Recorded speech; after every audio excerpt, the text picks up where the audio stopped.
to Last Looks with Edward Morrison, the Untold Stories, where we uncover the legacies of designers who reshaped fashion and culture against all odds. Today, we're celebrating not just one, but three pioneering women: Anne Lowe, Zelda, Wynn Valdes, and Adela Farmar. From Anne's breathtaking gowns for the Kennedys to Zelda's stunning creations for stars like Josephine Baker and Adela's revolutionary costume work on Good Times, each of these trailblazers broke boundaries, defied stereotypes, and crafted styles that empowered generations. Join us as we honor the artistry, resilience, and vision behind their unforgettable contributions to fashion history. Anne Lowe, born in 1898 in Clayton, Alabama, is a seminal figure in American fashion and is remembered as one of the first prominent black designers to break into elite fashion circles. She learned her dressmaking skills early on from her mother and grandmother, both accomplished seamstresses. Her mother crafted gowns for the Southern elite, passing on the tradition and skill to young Anne.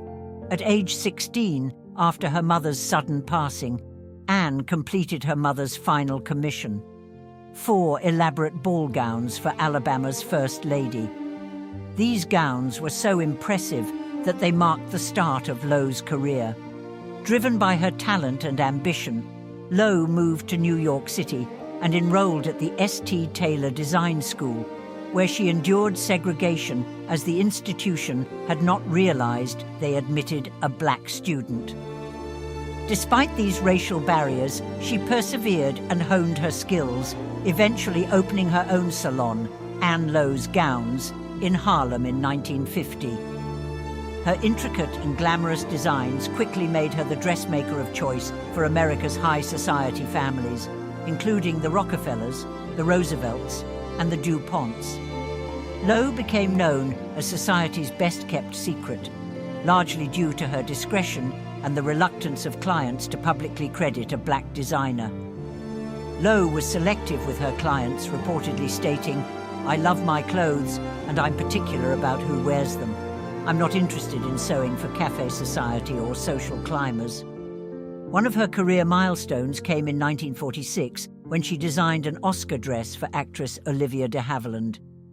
However, Lowe's name was absent from the label, a common practice that denied her recognition.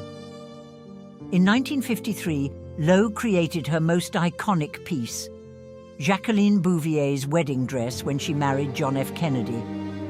Although the dress became famous, Jackie O described it only as the work of a colored designer, obscuring Lowe's identity even further. Lowe's career, however, was plagued by financial difficulties. Wealthy clients often took advantage of her, sometimes not paying her full fees, and she regularly covered her business losses out of pocket, even if it meant hardship. By the 1960s, her business was in debt. While she struggled financially, Lowe's contributions to fashion were significant enough that a friend, rumored to be Jacqueline Kennedy herself, helped pay off her debts.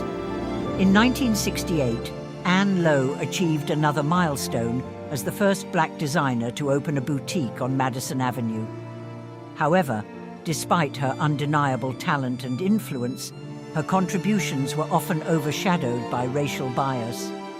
She passed away in 1981, largely unrecognized by the mainstream fashion world, but her legacy is enduring.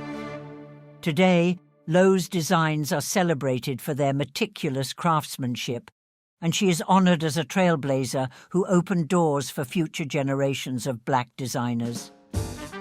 Zelda Wynn Valdes was a pioneering fashion designer whose legacy broke racial and cultural barriers, creating an enduring impact on American fashion. Born in Chambersburg, Pennsylvania in 1905, Zelda's path started with a classical music education, yet her passion for design emerged early on, influenced by her grandmother's sewing skills and her own work in her uncle's tailoring shop. Moving to White Plains, New York, she gained a foothold in fashion as the first black sales clerk and tailor at an upscale boutique. setting her apart in an industry not yet open to black designers. In 1948, she achieved a historic milestone by opening Chez Zelda, the first black-owned business on Broadway, where she became famous for her curve-hugging, glamorous dresses, adored by stars such as Ella Fitzgerald, Joyce Bryant, and Dorothy Dandridge. Zelda's contributions extended beyond her iconic designs. She was the first president of the New York chapter of the National Association of Fashion and Accessory Designers, NAFAD, an organization supporting black talent founded by educator Mary McLeod Bethune.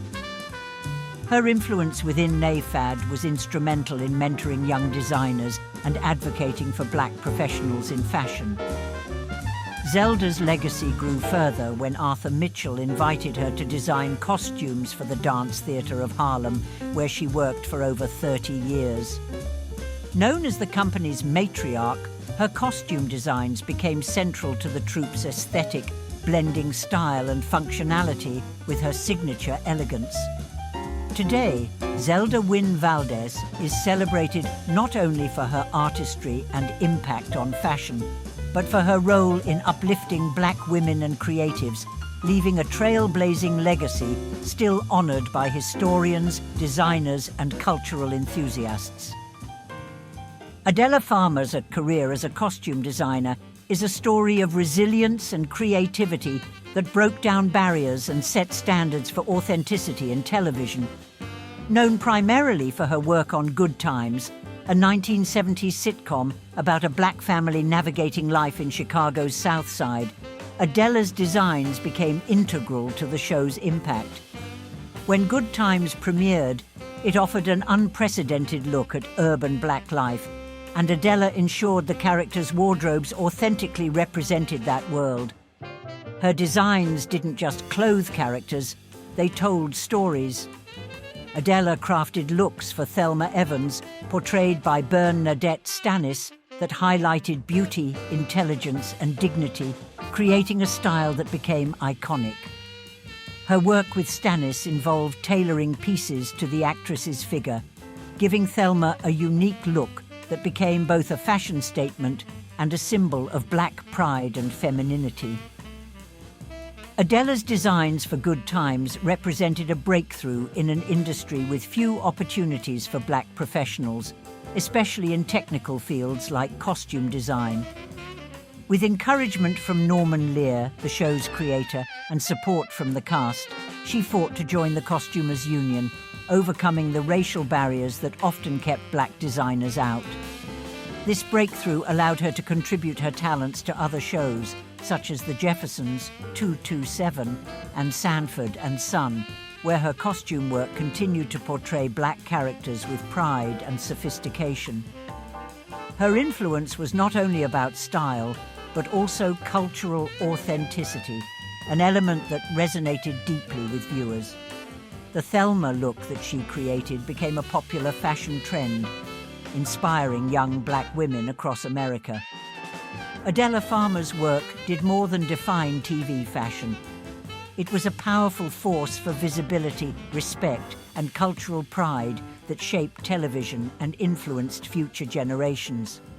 Her legacy as a designer and cultural icon remains a testament to the transformative power of costume design.